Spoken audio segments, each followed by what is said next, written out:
ეს ის მაჩუ-პიქჩუ არის, რომელიც შედის მსოფლიოს 7 საოცრებაში.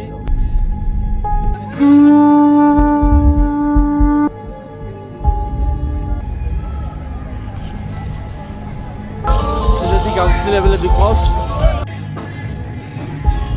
ქალაქი კუსკო, არაბულ და სლავურ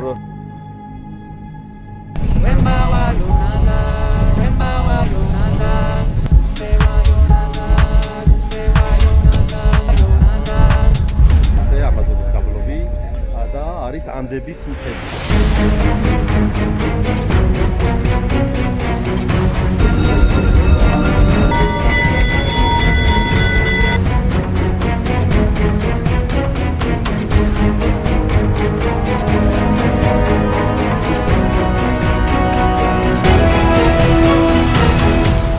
ამაზონის ჯუნგლები.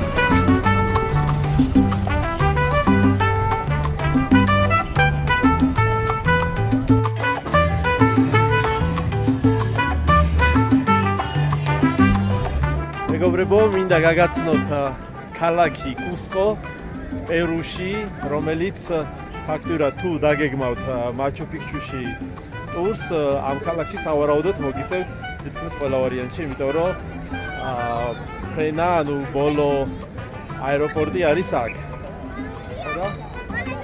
ულამაზესი ქალაქია და აქედან მე მიახლოებით საათნახევარია მატარებლით მაჩუ-პიქჩუმდე. მე კიდე იქ ავტობუსით.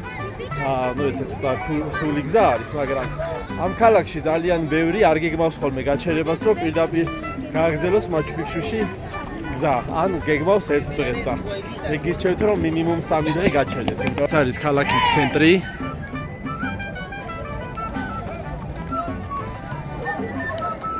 ეს მეორე სართულზე აივნები, ნახეთ როგორ აქვს აი ქართულ სტილში. მთაგორიანი ისედაც ხო ჩვენი გაგების არის რა. ეს აინენელა. ახლანაც გაჩვენებთ. ნახეთ ზემოთ ესე განათებული მოსახლეობა. ზოგადად ლათინო ამერიკაში, აქეთ მხარეებში პერუ ცნობილი არის როგორც ჩვენ მხარეებში, აი რაღაც თქვა თუნდაც არაბულ და სლავურ ტერიტორიაზე ქართული საკვები ყველაზე ისე იცვლება რა, აი ტოპი რასაც ქვია. ესე არის აქეთ მხარის პერუს საკვები რა, ანუ არგენტინა, ჩილე, ბრაზილია და ასე შემდეგ, ნუ ყველას აქვს თავისებურად რაღაცა კარგი და გემრიელი, მაგრამ პერუსი ითვლება ყველაზე მაგარი, იმიტომ რომ აი საოცარი სპეცები აქვს რა. ან რაღაც შეგემებარით იცვლება საჭმელების რა. აი ძალიან გემრიელი, კარგახანი მომენად რა. ანუ მე ბოლო პერიოდში ამერიკაში ვარ, უფრო ჩრდილოეთში. ხო და იქიდან ძალიან მოსანატრებელია გემრიელი საჭმელები და აქ რასაც ქვია, აი გემრიელად მივირთვი რა და მე რამოდენიმე ვიდეოს დავდებ. კვების გადაღება ზოგადად არ მიყვარს ხოლმე, მაგრამ აი ზოგადად აქაური საკვები როგორ გამოიყურება, ძალიან ისე რა მნიშვნელოვანია ჩემი აზრით რა. ნუ ყოველ შემთხვევაში ეს ქალაქი არის ძალიან უმაგრესი. დედაქალაქ ლიმაში თავისთავად იქაც შეგიძლიათ ძალიან გემრიელად მივირთვათ და უბრალოდ დედაქალაქში მაინც დიდი ქალაქია და ბევრნაირი შერეული საკვებია და აქ ტრადიციული საკვებია უფრო და ხო აი ნახეთ აივნები.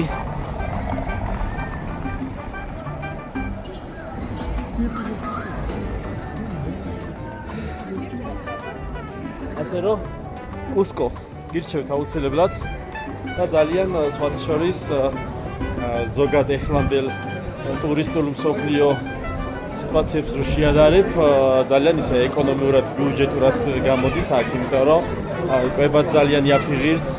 ტაქსი რაღაც აი ახლა მაგალითად 9 საათი აეროპორტამდე და სადღაც $2 უნდა გადავიხადო. მიახლოებით რა, ანუ სად აქ 2, 8 ის არის სოლე ესე ქვია რა, კურს.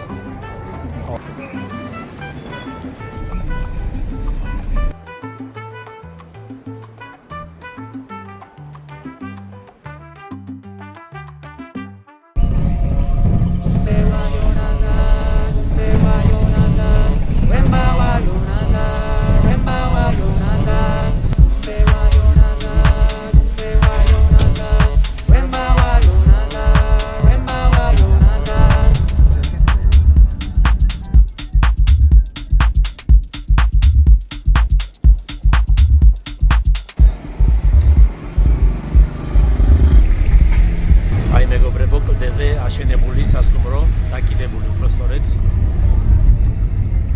ასე ახლა გამოჩნდება.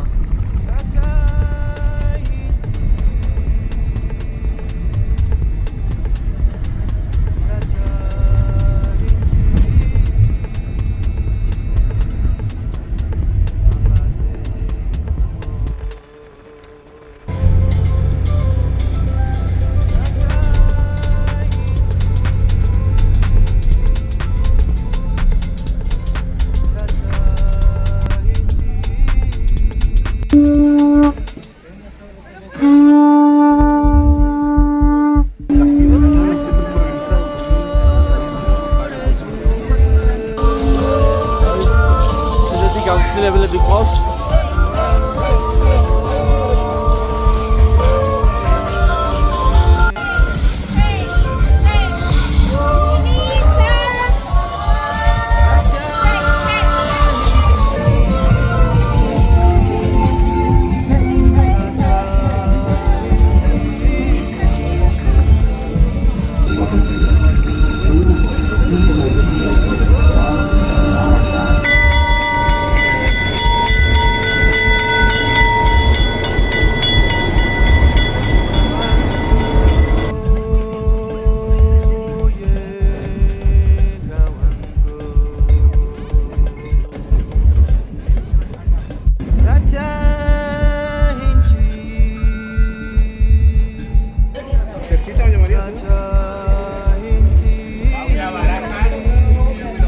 მატარებლის სადგურიდან პირდაპირ გამოვდივართ.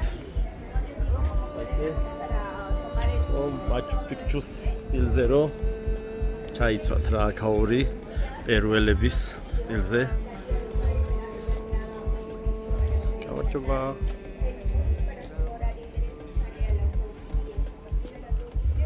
აქ იყიდება ყველაფერი. დაწყებული ლამა, ანჩოები, ნახეთ ეს. მუსიკალური ინსტრუმენტები უნდა გაჩვენოთ.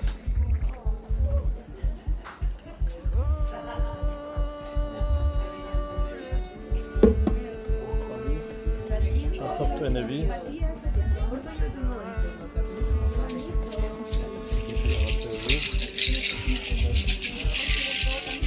აგე უკვე უსვენს.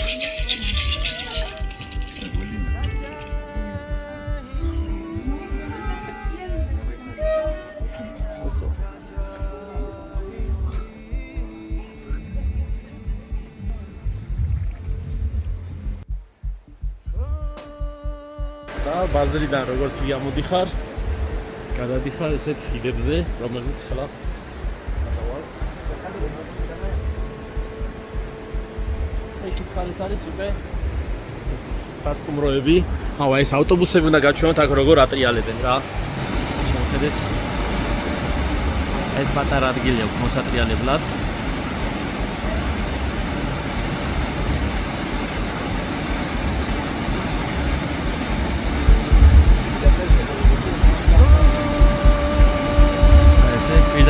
დინარის პირას ფაქტიურად ნახეთ ისაც რა მოვა იგივენაირად მოატრიალებს.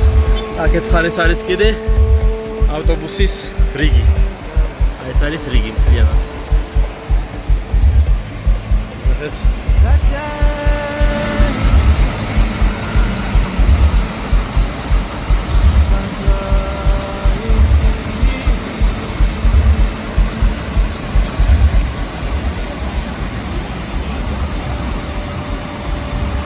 ესეთი ჩასავარდნია მდინარეში. მაგრამ არ ვარდებიან. იმიტომ რომ ყოჩაღი მძღოლები არიან რა.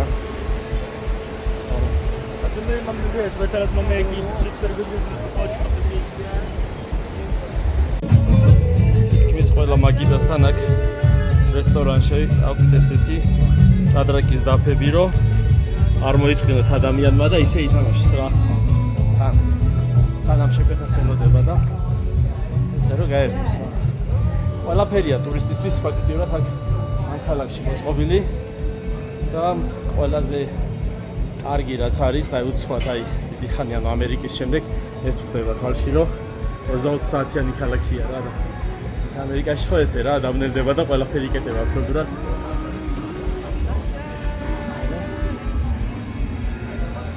აქ სიცოცხლე დუხსუ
აი მეგობრებო, ეს ის მაჩუ პიქჩუ არის, რომელიც შედის მსოფლიოს 7 საოცრებაში და ჩემი აზრით ეს არის ერთ-ერთი ყველაზე რთულად მოსაგნები ადგილი, ანუ მოსაგნები, ანუ მოსასვლელად რთული ადგილი და გეტყვით ახლა რატო, სანამ დაგათვალიერებინებთ.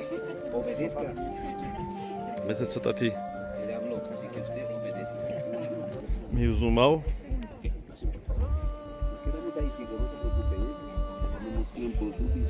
ეხლა გეტყვით რატომ არის რთული მოსასვლელი. ის რომ, ну, თუნდაც ქართველებისთვის და საქართველოსთან ხო ისედაც შორს არის, ანუ მდებარეობს პერუში, ეს არის სამხრეთ ამერიკის კონტინენტი, მაგრამ პერუმდეც რომ მოხვალ, ანუ პერუში ესე მარტივი მოსასვლელი არ არის რა, ანუ ჯერ მოდიხარ ქალაქ ლიმაში, დედაქალაქში, მე არის ფრენა კუსკოში, ესე ქალაქს ქვია კუსკო, სხვათა შორის ულამაზესი ქალაქია და ძალიან ბევრს გონია რომ უბრალოდ კუსკოდან გააგრძელებს გზას პირდაპირ მაჩუ პიქჩუზე, მაგრამ გირჩევთ ყველას, ვინც წამოხვალთ, რომ გაჩერდეთ 1-2 დღე მაინც კიდე დამატებით. თან დაგათვალიერებინეთ აქ ეთხედებს.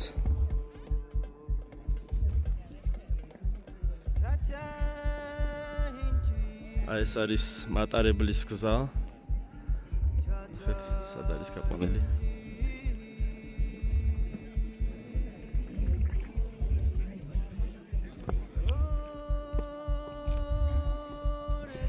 ხო და კუსკოდან აი მე იწყება მთელი თავგადასავლები. ჯერ კუსკომდე ფაქტიურად რამდენ ფრენას გააჩნია, რომელი ქვეყნიდან მოდიხართ, რამდენ ფრენას გამოივლით ეგ ერთი მომენტია, მაგრამ კუსკოდან მე არის ესეთი მხოლოდ და მხოლოდ ან მატარებლით მოდიხარ, ან ფეხით მოდიხარ, ფეხით 1-5 დღის ამბავი არის და ან კიდე ავტობუსით მიდიხარ კიდე ერთ პატარა ქალაქში, რომლიდანაც მატარებელი მაინც იგივე ფასი იღებს და უფრო მეტ წვალებას გადიხარ, იმიტომ რომ რაღაც ავტობუსი ან მარშრუტკა მიდის, აი ძალიან ისეთ გზოობაზე ხო და გირჩევნია რომ პირდაპირ მატარებლით წამოხვიდე, რომელიც მატარებლით კუსკოდან მიახლოებით 4 საათნახევარი ჭირდება.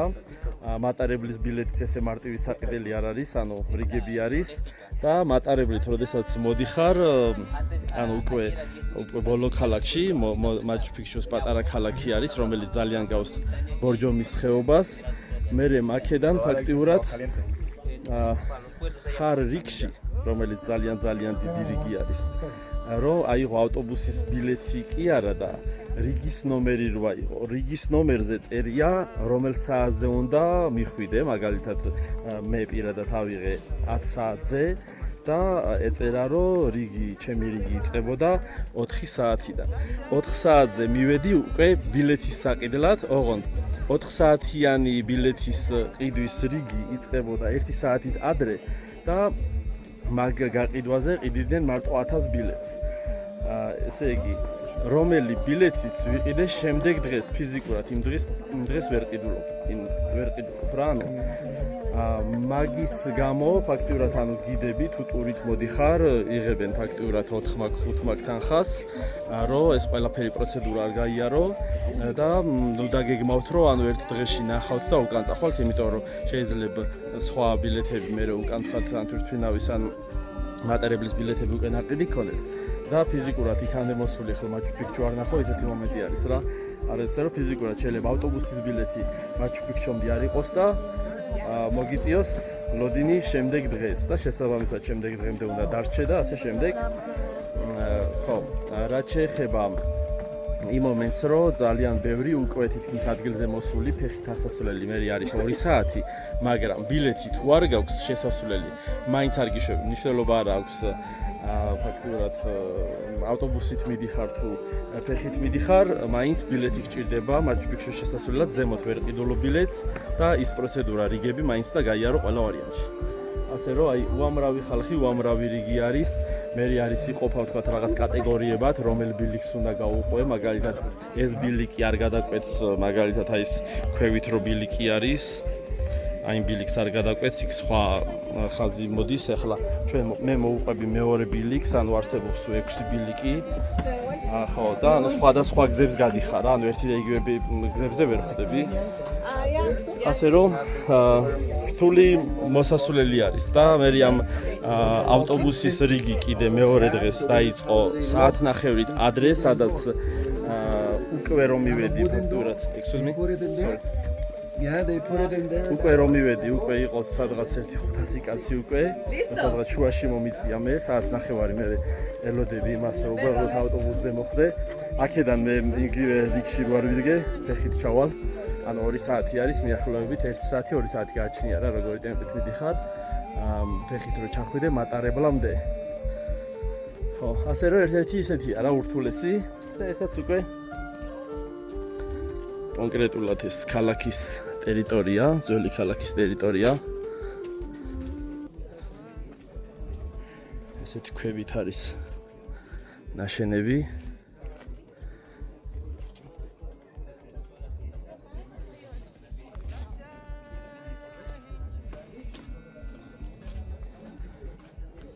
ხო, გზაში რომ მოდიხარ, ფაქტიურად ყოველი მეორე გეუბნება, რომ აბა გიდი ხო არ გინდა პირადი გიდი და ასე შემდეგ. ნუ აქვს თავისებური პრიორიტეტი გიდთან ურთიერთობას, მაგრამ ძირითადად ანუ ესპანურენოვანები არიან, ცოტათი ინგლისური, მაგრამ აუცილებლად უნდა გამოველაპარაკო, რომ რამდენად თქვენთვის გასაგები ინგლისურად საუბრობს, ანუ აქცენტ გულისხმობ. ხო, იმიტომ რომ შეიძლება აიყვანო გიდი და ნახევარზე მეტი ვერ გაიგო რა საუბრობს. You can check. C'est bon, on va faire pas de ampères. Normalement, sont comme ça toujours les araignées. Toujours comme ça. ესაც ის ცნობილი პერუელი ლამები. განსაკუთრებით ესეთი ცნობილი არის ეს ლამა, პილაჭა ქვია. და ის კიდე პრადა, აი მას ქვია პრადა. იქითას. კურსი აწერია სახელები, რაცა თუ გამოჩნდა სახელი მიუზომავ. მეტი არის ზომება. რეკლამაში იღებენ ხოლმე.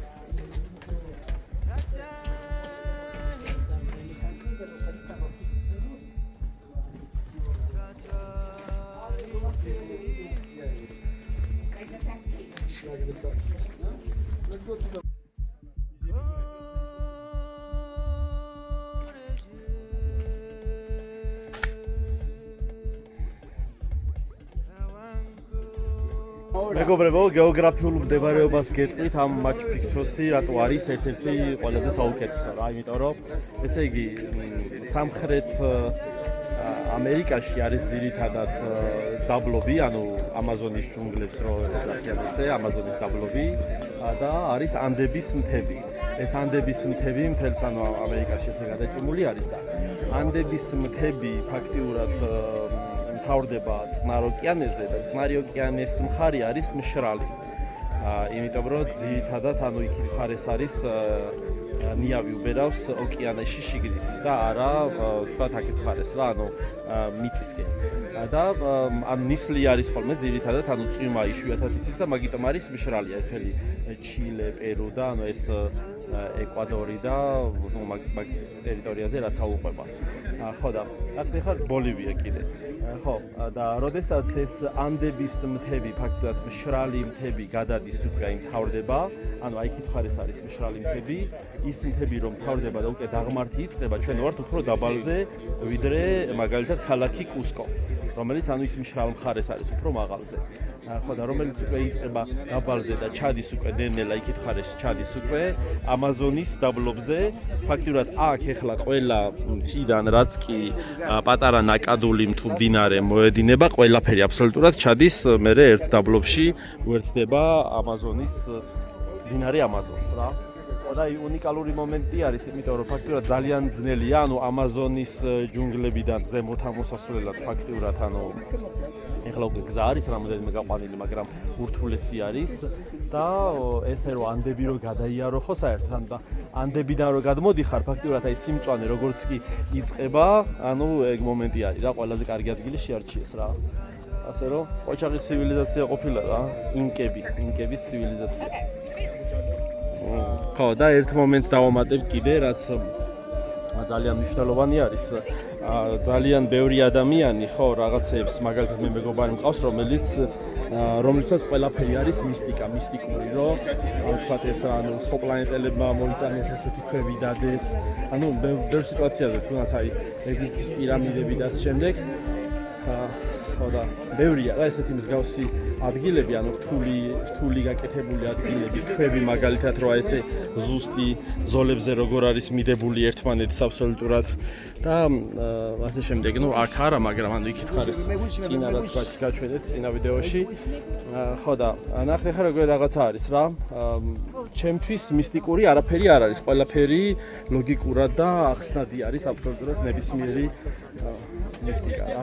საერთოდ და ანუ ვინც იცის ვისაც თქვათ ქვა გაუტეხია შუაზე დიდი ქვები ფაქტიურად ანუ თუ იცი როგორ დაარტყა და როგორ იცაქნა ანუ ფაქტიურად ზუსტი სწორ ზოლებში ტყდება ხოლმე და ძირითადად და ანუ რომ იფშვნებოდეს ეგეთი ქვა უფრო იშვიათია ვიდრე რომელიც აი ზუსტად რო ტყდება აი მაგალითად თუნდაც აი რიყის ქვა რო აიღო შუაზე რო გადატეხო აი ძალიან კარგი ლამაზი ხაზი იქნება ესეთი რა ზუსტი ანუ მსგავსად დიდი ქვებიც ანუ ჩემი აზრით ანუ უბრალოდ გატეხილი არის სპეციალური მეთოდიკით ეს შეიძლება იყოს თქვათ ესე თოკებზე დაკიდებული უფრო დიდი ქვა რომელთაც ესე თქვათ დიდი ქვა მაგალითად უტყავდნენ როგორც თქვათ ჩაქუჩი ურო თქვათ ესე რამოდენიმეჯერ ერთ წერტილში და ის ნენელა თქვათ უკვე იქ თავის დოზას ვაიბრაციას იღებს ვიბრაციას და მე უცბად წკაბდა უფრო შუაზე გადატყდება ზუსტად და ზუსტი ზოლები გამოდის რა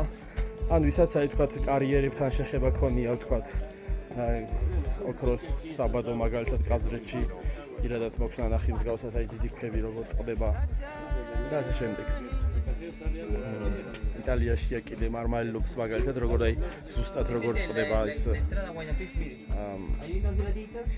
ერთ ხაზოვნად რა ასე რომ ყველაფერი ახსნადი არის რა და იმ პერიოდში ახლა სხვა საქმე არ ქონდათ რა ახლა ქვა იყო მითი ყველაფერი ქვას ამუშავებდნენ და ასე შემდეგ და ახლა უკვე აგე ნანოტექნოლოგიები ახლანდელი უფრო ისეთი ასახსნელი არ ვიცი თქვენ ვინ რაში რა როგორ ერკვევით ტექნოლოგიურად მაგრამ ყოველ შემთხვევაში დიდ ხანს თუ რაღაც აკეთებ ადრე თუ გვიან გამოგივა რა ისია რა ცხოვრება მეგობრებო ეს მთა არის, რომელიც აი შორიდან რო ჩანს მთელ მაჩუ-პიქჩუს დასახლების ტერიტორიიდან და შორიდან ისე ჩანს, რომ თითქოს ასასვლელი არ არის, მაგრამ არის მთლიანობაში ძალიან ვინც არის ისეთი ოჩაღი და მამაცი აქ ვინც მოხვალთ, აი ახლა გაჩვენებთ იუზუმავ, აი ნახეთ კიბეები არის აქ.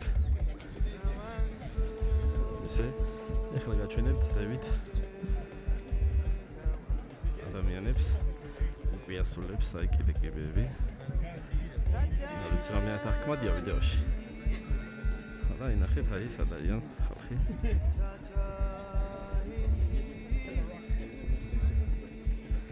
ახლა ჩვენ წავალთ.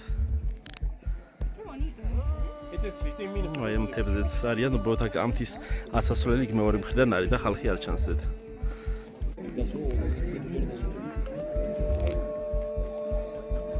ლამას მზერა ნახე რა, როგორი გამოხედვა აქვს.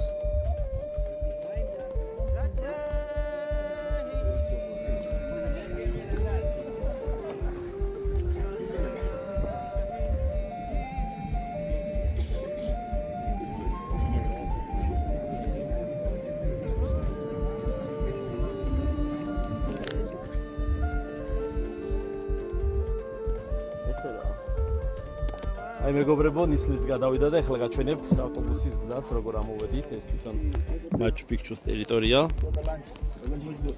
ეს ნახეთ უამრავი ხალხი. და ეს კიდე ავტობუსის გზა, ნახეთ ესე. აი ავტობუსები როგორ დადიან. ესე ზიგზაგურად მიუყვება. და იქიდან პრაქტიკულად აი მგორას როგორც კი აქეთ ხარეს ესე შევაგზა, მანდ არის უკვე ის ქალაქი, სადამდეც მოდის მატარებელი. ასე რომ რთულია თუ მარტივია, მარტივიც კი რთულია ზოგისთვის და ჩვენთვის კიდე ყველაფერი მარტივია. აი გადავწყვიტე ჩავიდე ფეთით, ანუ ესე და რის გამო, იმიტომ რომ ანუ ჯერ ხო ბილეტზე არის დიდი რიგი ავტობუსის ბილეთზე. და ბილეთს როდესაც აიღებ, ნახეთ რიგი რო ავტობუსში ჩადგე, ნახეთ აი ესე გრძელდება, იქით უსასრულოდ არ ჩანს რა. და ეს ყველანი ანუ რიგში არიან აბსოლუტურად. ასე რომ ნახევარი საათი უნდა ავტობუსს. რიგში დგომას ალბათ 1.5 საათი. 1 საათში ისედაც ჩავალ რა. აბა, აი ესეთი კიბეებით გავუყვები ახლა.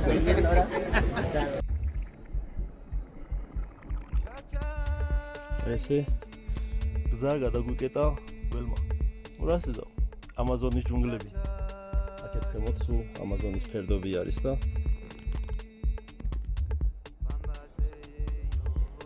ვარიანტ A დავილოდოთ რომ გაიაროს, აი ამ შეიძლება მთელი დღე იყოს, ეგეთებით შეიძლება.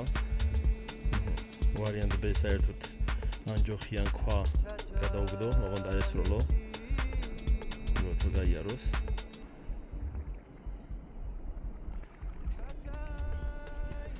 ვარიანტი შემდეგი არის ის, რომ უბრალოდ გაუღიმო რა. ესეთებიც ხდება რა. ასე რომ გაიარა, როდესაც ჩათვლით, რომ გზა არის უსაფრთხო, მაინც და მაინც ხელფეხს არ დააბიჯებთ. აი, აქ არის.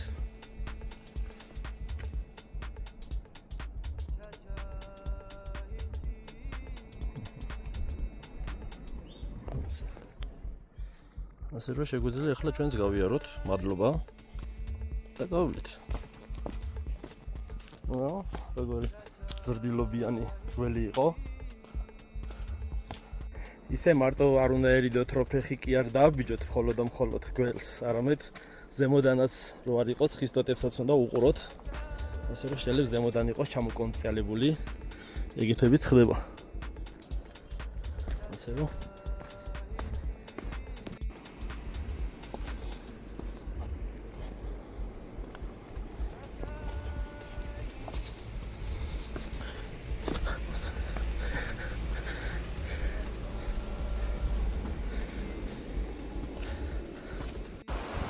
ჩამოვედით უკვე დელოზე თითქმის.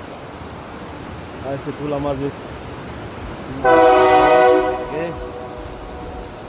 ამ მატარებლის მძღოლებს ვეუბნებოდი რომ მეთქი თქვენ რო ეს ასიგნალებთ მეთქი ანუ ან აპიკინო აი ეს ეკლდეები მაგიტომაც ანუ ხმის ვიბრაციებზე ესე ცივა ნახეთ ნაჭერ-ნაჭერი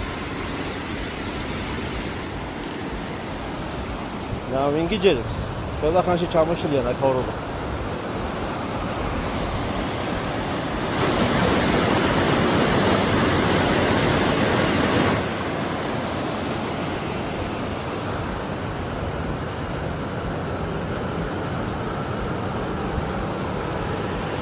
ესე კაი ამინდი დაემთხვა არა დაემთხვა არა შეუკვეთე მაგრამ ესე ვიცი ხოლმე რა მორიდებულა